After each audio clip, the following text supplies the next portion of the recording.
안녕하십니까. 머신러닝과 딥러닝에 대한 이론 강좌 첫 번째 시간입니다. 여러분이 잘 알고 계시는 알파고 이후에 인공지능과 관련된 용어들이 미디어나 기사를 통해서 범람하고 있는 정보를 한 번은 접해보셨을 거라고 생각이 됩니다. 특히 알파고와 딥러닝이라는 용어가 나오면서 관심을 갖기 시작하신 분들이 대부분이실 텐데요. 사실 인공지능이라는 건 여기에도 나와 있지만 1950년대 이후부터 이제 태동이 됐습니다.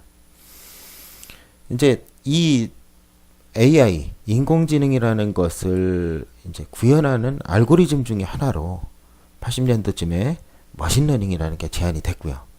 다시 어떻게 하면 머신러닝을 좀 더 잘 효과적으로 할 수 있느냐, 이 부분에 대한 알고리즘이 바로 딥러닝으로 나온 겁니다. 그러니까 좀 정리해서 말해보면 딥러닝이 가장 좁은 범위라고 한다면요, 그것이 머신러닝이라고 하는 약간 좀 넓은 범위에 들어가고요, 그것이 다시 AI라고 하는 아주 넓은 범위 안에 들어있는 이런 그림이 되는 겁니다. 참고로 말씀을 드리면 AI에는 머신러닝 말고도요, 뭐 퍼지라든가 이런 여러가지 분야들이 있고요. 그리고 머신러닝 안에는 여러가지 데이터 과학과 관련된 여러 부분의 분야가 있지만, 그 중에도 이제 뉴런이라고 하는 인공신경망 지능을 흉내낸 ANN 같은 것들 이유를 이제 딥러닝이다, 이렇게 이야기합니다. 네, 이렇게 해서 어떤 흐름과 내용을 정리해 볼 수가 있었고요. 여기 지금 나와 있지만 50년대부터 80년대까지를 우리가 태동기다, 그 다음에 80년대부터 2010년도까지를 우리가 어떤 번영기다, 그 다음에 2010년 이후에 딥러닝을 통해서 AI의 붐이 일어난 시기다, 이렇게 볼 수가 있습니다. 자, 그러면 이제 이 딥러닝이라는 게 구체적으로 무엇을 의미하는지 그것들을 좀 살펴보도록 하겠습니다. 먼저 용어 부분인데요. 용어 부분 설명하고 아마 이번 시간이 종료가 될 것 같아요. 굉장히 많이 사용되는 부분이고요, 또 굉장히 중요한 부분이니까 이 부분의 내용을 좀 유심히 들어주셨으면 좋겠습니다. 먼저 임계치라는 건데요. 임계치라는 것은 이제 한계치? 뭐 이렇게 보시면 됩니다. 이거 넘어가면 안 돼, 뭐 이거 넘어가면 돼 하는 이런 결정적인 수치다, 임계치는. 그래서 어떤 값이 활성화되기 위한 최소의 값을 우리가 뭐라고 한다? 임계치라고 한다. 임계치라고 한다. 그래서 영어로는 스레시홀드다라고 얘기합니다. 스레시홀드. 그래서 뭐 예를 들어서 30% 이상이 넘어가면 우리 경고야. 30% 이상 넘어가면 경고야. 그러다가 30% 넘었네, 여기서부터 활성화된다든가 여기서부터 비활성화된다든가 하는 그런 영역들이 바로 스레시홀드, 임계치다. 임계치는 뭐다? 어떤 값이 활성화되기 위한 최소의 값이다. 우리 뭐라고 생각하면 된다? 한계치다. 여기까지야 하고 생각하면 된다. 다음으로 나오는 게 이제 가중치입니다. 웨이트이라고 하는 거고요. 이 웨이트는 굉장히 중요합니다. 이 가중치라는 건 뭐냐면요, 뭐가 더 좋아, 이렇게 이해하시면 돼요. 선형 경계의 방향성, 형태를 나타내는 값이라고 얘기하는데요. 잠시 펜으로 다른 설명을 좀 드려야 될 것 같아요. 뭐 연계된 용어니까 이 연계된 용어를 제가 좀 설명을 드리고 이걸 기준으로 이해를 하시면 될 것 같습니다. 네.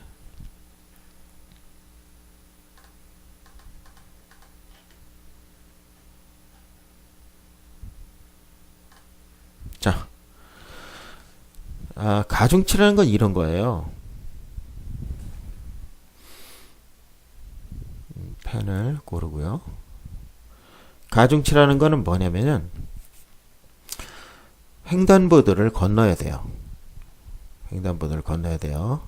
그리고 길이 있습니다. 길이 있는데 여기 차들이 서 있고요. 이렇게 차들이 서 있습니다. 횡단보도니까 건너도 돼. 이게 제 1순위고. 두 번째 순위가 야 파란불 들어왔잖아. 초록색 등 들어왔잖아. 그러니까 나 지금 건널래. 이게 2순위예요. 아닌가요? 초록색 불이 들어온 게 1순위인가요? 사람마다 가치관이 달라요. 생각하는 게 다릅니다.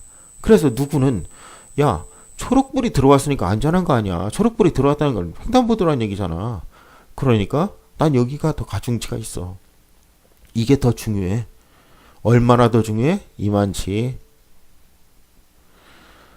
야 여기 횡단보도잖아. 그럼 뭐 초록불이고 뭐고 횡단보도면 무조건 내가 이겨. 얼만큼? 이만큼.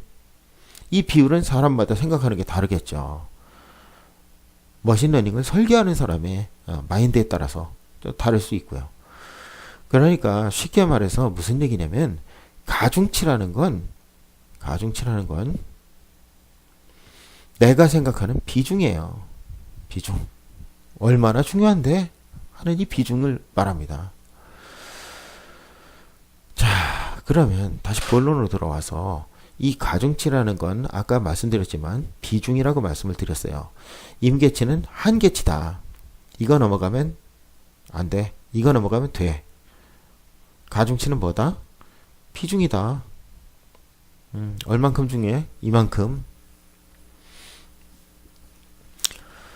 자, 그 다음에 바이어스입니다.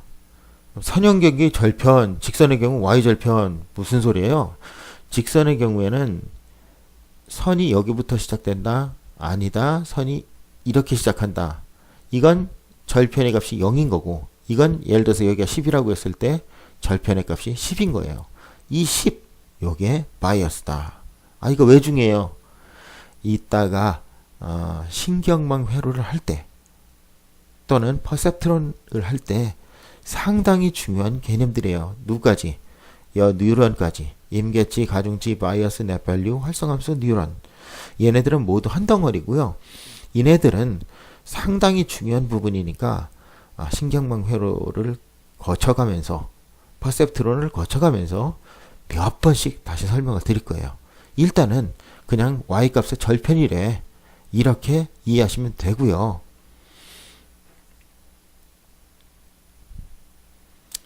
이렇게만 적어놓죠. 세타. 제가 좀 글씨를 좀 세타 값이다. 또 절편이다. 이렇게만 적어놓죠. 세타 값 또는 절편이다. 뭐가? 바이어스가. 넷밸류. 넷이라는 건 순수한 이런 뜻이에요. 순가치. 입력값과 가중치의 곱수를 모두 합한 값. 이거는 퍼셉트론에서 자세히 설명을 드릴 얘기인데요. 입력값과 가중치의 곱수를 모두 합한 값. 이거 이렇게 이해하면 쉽습니다. 활성함수의 인자. 활성함수의 인자 또는 파라미터다. 파라미터다. 이렇게 이해하시면 되겠습니다. 뉴런은 인공신경망을 구성하는 가장 작은 요소라고 하는데요. 우리 뇌에 보면 뉴런 세포가 있어요. 이 뉴런 세포가 어떤 시냅스라고 불리우는 어떤 세포 조직과 통신을 합니다. 그러면서 어떤 의사결정을 하게 되는 생물학적인 이런 용어인데요. 이것을 인공지능 쪽에서 끌어와서 인간의 뇌를 흉내내서 그대로 할 수 있도록 인공신경망을 구성하는 가장 작은 요소로 뉴런이라고 하는 것을 제안했습니다. 이 뉴런도 마찬가지로 퍼셉트론 부분에서 자세히 살펴보도록 할 겁니다. 예, 어찌됐건 여기까지 기본적인 용어들을 좀 살펴봤고요. 그 다음부터는 이제 실질적으로 어떤 학습을 하면서 필요한 정보들에 대한 용어들이 되겠습니다. 먼저 오버피팅. 피팅이라는 건 뭐 보통 피트니스 또는 뭐 피팅룸 하듯이 뭐 맞춘다는 거잖아요. 맞춰 입는다. 뭐 맞춘다. 그러면 오버피팅은 오버는 과한 거잖아요. 그러니까 과하게 맞췄다. 언더피팅. 좀 밑으로 맞췄다. 덜 맞췄다는 거죠. 자, 이런 거가 있어요. 하루에 20시간씩 일주일 동안 공부했어요. 왜? 다음 주에 시험이 있거든. 그래서 하루에 20시간씩 일주일을 공부했더니 혼수 상태입니다. 약 먹고 버티고 별짓 다 해봤는데 안 돼요. 그럼 시험 잘 볼 수 있어요? 없어요? 못 보죠. 이게 바로 오버피팅이에요. 언더피팅은 뭐예요? 내일 시험이에요. 오늘도 롤하고 있어요. 게임하고 있어요. 그러면 이거는 너무 학습을 안 해서 생기는 문제죠. 정밀도가 떨어지겠죠. 바로 이게 언더피팅입니다. 그렇게 이해하시면 돼요. 이거 뭐 그냥 쉽게 밤샘 컨디션 꽝. 언더피팅은 놀기 이렇게 이해하면 돼요. 예. 자, 다음으로 레귤러리제이션이라는 건데요. 이건 제약 조건 또는 규제라고도 부르고요. 우리말로 더 이상한데 드랍아웃이라는 게 있어요. 이런 것들을 통해서 적당한 복잡도를 가지는 모델을 자동적으로 탐색하고 오류 수정이나 노이즈를 제거하는 거예요. 예를 들어봐요. 횡단보도를 건너 말어 이런 것과 내가 오늘 아침을 먹었어 안 먹었어 이런 것들은 직접적으로 관련이 없죠. 그러면 데이터셋이라고 불리는 어떤 테이블 형태의 자료 구조에서 얘는 빼는 거예요. 학습하는데 성능을 저하시키는 요소들, 필요 없는 요소들 이런 것들은 빼는 겁니다. 예를 들면 그런 것들이 이제 드랍아웃이라고 불리우는 것들인데요. 이런 것들을 포함해서 어떤 제약 조건에 맞춰서 정규화하는 것이 이제 레귤러라이제이션이다. 그렇게 보시면 됩니다. 그 다음에 제너럴리제이션 이건 일반화죠. 여기 이제 정리하면 얘는 정규화. 더 쉽게 말하면 속가내는 거. 제너럴리제이션은 일반화입니다. 일반화고요. 이것은 이제 테스트 데이터에 대한 성능을 높게 맞춰주는 것이고요. 아웃풋의 정확도를 높이는 것이고요. 또 언더피팅 되는 것을 막는 것이 제너럴리제이션입니다. 일반화를 한다는 거는요. 데이터가 여기 이제 뭐 한 수만 건이 발생했어요. 뭐 규칙도 모르겠고 너무 복잡해. 수만 건이 있어요. 근데 일반화를 하다 보면 뭐야? 여기 이렇게 한 덩어리. 여기 이렇게 한 덩어리. 여기 이렇게 한 덩어리야? 크게 세 덩어리네. 그럼 얘를 단순화해서 이 세 덩어리가 각각 어떤 요인으로 형성되는지 볼까? 이런 식으로 제너럴리제이션을 통해서 일반화를 통해서 아웃풋의 정확도를 높이거나 또 언더피팅 되는 걸 막아서 어떤 조건에 따른 더 학습을 할 수 있게 맞춰준다든가 하는 것들을 할 수 있게 하는 것이 제너럴리제이션이다. 이렇게 이해를 하시면 되겠습니다. 다음 이제 누구는 이포크라고 하고 누구는 에포크라고 하는데 이 에포크는요. 학습의 반복 횟수예요. 밑에 있는 배치 사이즈라는 것과 함께 말씀을 드릴게요. 자, 다시 좀 펜을 좀 동원하겠습니다. 죄송합니다. 자, 이제 좀 살펴볼게요. 시험 문제지가 있는데요. 1번부터 20번까지 있어요. 근데 한 번에 5개씩 풀고 답 맞춰보고 또 5개씩 풀고 답 맞춰보고 5개씩 풀고 답 맞춰보고 5개씩 풀고 답 맞춰보고 그럼 얘는 한 번에 5개씩만 푼 거예요. 5개 풀고 답 맞춰보고 했잖아요. 요게 배치 사이즈입니다.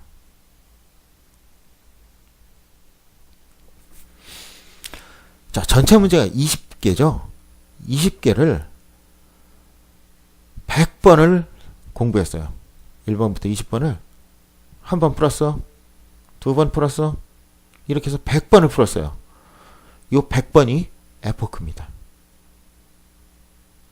에포크는 반복 학습의 수고요. 배치 사이즈는 한 번에 몇 개씩 공부할래.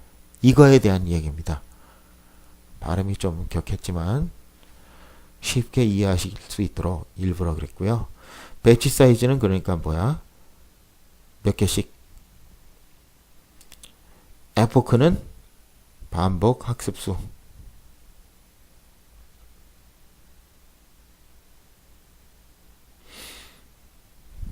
이렇게 이해하시면 됩니다. 자, 이제 뭐 퍼셉트론이라든가 신경방 부분에 들어가면 하이퍼 파라미터에 대해서 자세히 살펴보게 될 텐데요. 이 하이퍼 파라미터에 대해서는 학습 방법을 결정하는 파라미터다. 뭔가 학습 방법을 결정하는 변수들이야. 이렇게 이해하시면 되고요. 이 파라미터의 최저값을 찾아내는 것을 하이퍼 파라미터 튜닝이라고 부릅니다. 하이퍼 파라미터 튜닝이라고 불러요. 자, 비용, 코스트라는 것은요. 실제 값과 예측한 것 사이의 평균 오류 값이다. 이렇게 이해하시면 됩니다. 그러니까 쉽게 말해서 차이야, 차이. 요거는 뭐랑 뭐? 예측과 실제. 이 둘의 차이다. 이렇게 하시면 이해가 편리하시겠습니다. 예, 이번 시간은 여기까지 하고요. 다음 시간부터 좀 더 구체적으로 퍼셉트론이라든가 딥러닝이라든가 이런 부분을 구체적으로 할 수 있게 어떤 용어들을 세분화해서 살펴보도록 하겠습니다. 예, 감사합니다.